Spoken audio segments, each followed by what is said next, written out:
முன்பே பல்வேறு விருதுகளை அள்ளி ரசிகர்களிடம் கவனத்திற்குரிய படமாக வெளிவந்த படம் காக்கா முட்டை. மணிகண்டன் இயக்கத்தில் ஐஸ்வர்யா ராஜேஷ், ரமேஷ், விக்னேஷ் உள்ளிட்ட பலர் நடித்திருக்கும் இப்படத்தை தனுஷ் மற்றும் வெற்றிமாறன் இருவரும் இணைந்து தயாரித்திருக்கின்றனர். பாக்ஸ்டார் நிறுவனம் வெளியிட்ட இப்படம் ரசிகர்களிடையே பலத்த வரவேற்பை பெற்றுள்ளது. படத்தை பார்த்த பலரும் புகழ்ந்து பாராட்டி வருகின்றனர். அதேபோல் வசூலிலும் பட்டையை கிளப்பி வருகிறது. சமீபத்தில் வெளியான இப்படம் தமிழகத்தில் மட்டும் முதல் நாள் வசூலாக ரூபாய் 90 லட்சங்களை வசூலித்து பலரையும் ஆச்சரியத்தில் ஆழ்த்தியுள்ளது. தற்போது படம் வெளியாகி 3 நாட்கள் ஆன நிலையில் ரூபாய் 3.35 கோடி வசூல் செய்துள்ளதாக பாக்ஸ் ஆபீஸ் வட்டாரங்கள் கூறுகின்றன.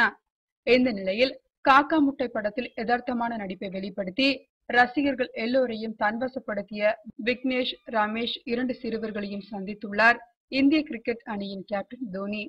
2 சிறுவர்களும் தோனியை சந்தித்து வாழ்த்து பெற்றனர்.